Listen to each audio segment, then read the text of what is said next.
The temperature is rising at Lowell Park as the Orleans Firebirds take on the Cotuit Kettleers. And a pleasant good evening, everybody, and welcome to Kettle Talk, the official pregame show of the Cotuit Kettleers. I'm Jon Perez. There's only 10 games remaining in the regular season, and the Kettleers are still in the hunt. They're only 7 points away from a final playoff spot in the Western Division. They welcomed first place YD to Lowell Park last night. YD, of course, first place in the East. Let's take a look at those highlights. Cotuit looking to end a 4-game losing streak as they welcome Yarmouth Dennis. Colton Hawk pitching for the Kettleers. Will Montgomery out of Yukon goes for the Red Sox. Top of the first with runners on first and second. Dylan Persinger from Cal State Fullerton smacks a single to left. J.J. Munoz scores 1-0 Red Sox. Top two, Corby Bateshall at third. The squeeze is on. Matt Winokur, the fellow Stanford Cardinal, lays down the bunt. Bateshall scores, and the Red Sox have a 2-0 lead. Bottom of the third, Cotuit would answer right back with Grayson Genesta at second. Cal Stevenson smacks a liner to left. Genesta rounds third and touches up. It's a 2-1 game. However, Cotuit would give it right back. Connor Wahanen at the dish with a runner on third and the infield in. He lines it to center to make it 3-1.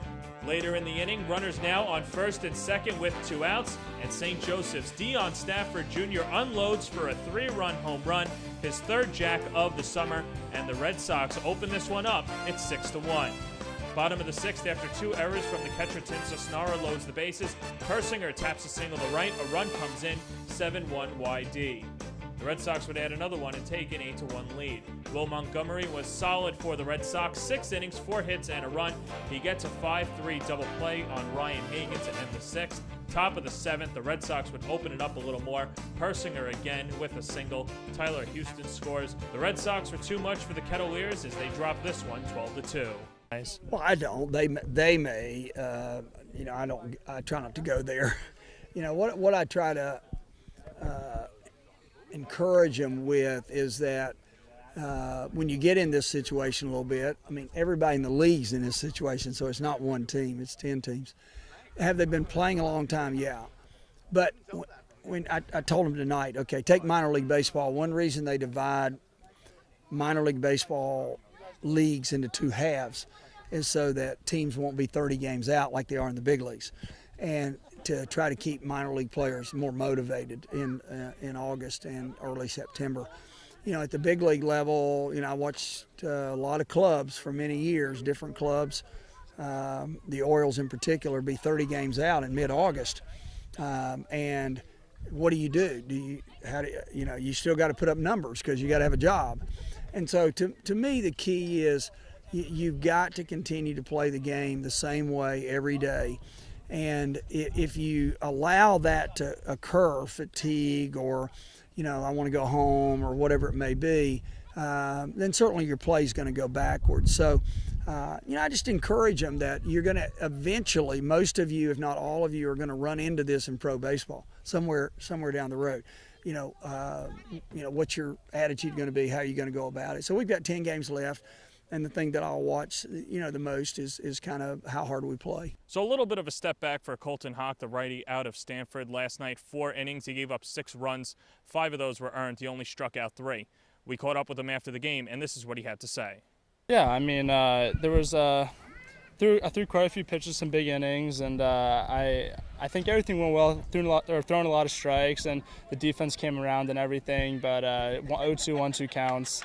Just not executing the pitches as good as I should have, trying to do a little bit too much with myself, and ultimately it came back to hurt me. A couple of hits, you saw some line drives back up the middle, some extra base hits, and just like an immature thing as a pitcher, but it's part of the process of learning up here, trying to make that transition to a starter from the reliever role. As a reliever, you might be able to get away with that. I call it beefing up to throw a little harder or whatnot, but as a starter, you just got to stay relaxed and know that you have to pitch more pitch. You have to throw more pitches in longer innings, and you'll fatigue yourself quickly, and that's kind of what happened tonight. Okay.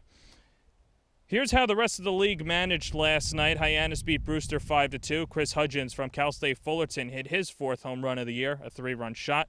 The Harbor Hawks bullpen was stellar. 3 2/3. They only allowed 1 hit and struck out 3. Garrett Cave from Florida International picked up his league-high 9th save of the season.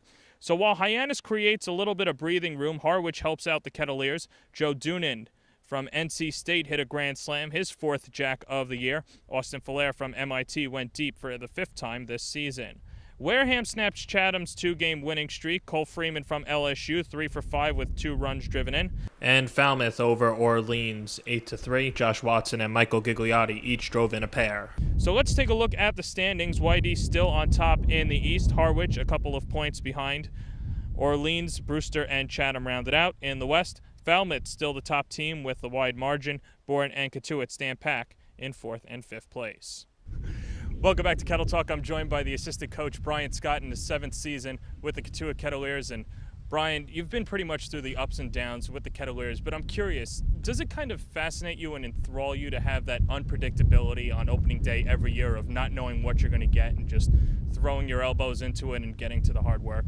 Definitely, and it doesn't matter at what point in the season it happens. Like in 2010, when we won the championship, I think we lost the last 6 in a row to go into the playoffs. So it's just, you never know what you're going to get, like you said, as the season starts. So it is pretty fun to begin and see where it goes from there. Now, you mentioned that 2010 championship team, also the 2013 championship team as well. Do you see maybe some characteristics or some intangibles with this group as opposed to those last 2 groups that won the championship? Sure, I think just the positivity and the ability to want to work. And they've just done a great job, I think, of trying to stay positive, because there's been a lot of times where we should have been down and we could have been really down, but we stayed positive, and as you can see, they're still working and they'll continue to work until the last day. And I think both the 2010 and 2013 teams showed that. Now, I've spoken to a couple of players to say what it's like to play with Coach Roberts, but what's it like to actually be one of his coaches, and how much responsibility does he give you guys? How open is he to everyone's observations, not just you, but Coach Clark, Coach Kennedy, Coach Calhoun? Well, we meet a lot after the games, and sometimes before the game, to talk about what we're seeing, because we'll see some things that he's not seen, and he always wants our feedback. And I think he trusts us a lot because of our experiences. And Nick hasn't been here that long, but he's trusted now as well. And he really takes our input and our feedback and runs with it. So it's great to be able to give that input and not just kind of be hanging around. So. Now, all the coaches are, I think, put up in a cottage or a house. You guys all live together. I spoke to one coach who wants to stay anonymous, saying that it was pretty much like a frat house. Is that true? Can you confirm that? Well, no. It's it does the trick. It's a place to sleep, so we're here a lot, and I mean, it's awesome to spend your days at Lowell Park. And I don't know what, when I would think of frat house, what I would come up with, but it's fun. I mean, he said it was closer to Animal House, but I don't. Okay, no, but with that said, though, how much do you get to grow with these coaches? Because now the game's over. I mean, there's no lights here. I would say that the lights are off. But either way, you guys are now back home, and you get to just kick it and get to learn about one another. How do your friendships grow in just being together with everybody? Well, it's like being in the trenches with the guys. I mean, we're here 12 hours a day or 14 hours or whatever it is, and then we go back and we don't do much besides talk about the game and the next day and eat and go to sleep. But it's great to be able to share that experience and not just kind of part ways after the game, but be together and make a plan for the next day and talk about what went right or what didn't go right that day. And then this will be the absolute last one. So let's go back to that non-frat house. Who's maybe a coach that is more vocal, or somebody that's just a fun guy to be around that you don't necessarily get to see, because when you guys are here, you're all pretty much just business? Oh, they're all fun. I mean, there's some days where we go back and we don't really say anything at all because we're all tired from the day, but it's fun to, whenever we're able to spend some time together, whether it's 2 of us or all 4 of us, it's always fun. All right, Brian, thanks for the time. It's Brian Scott. Starting lineups coming up right after this.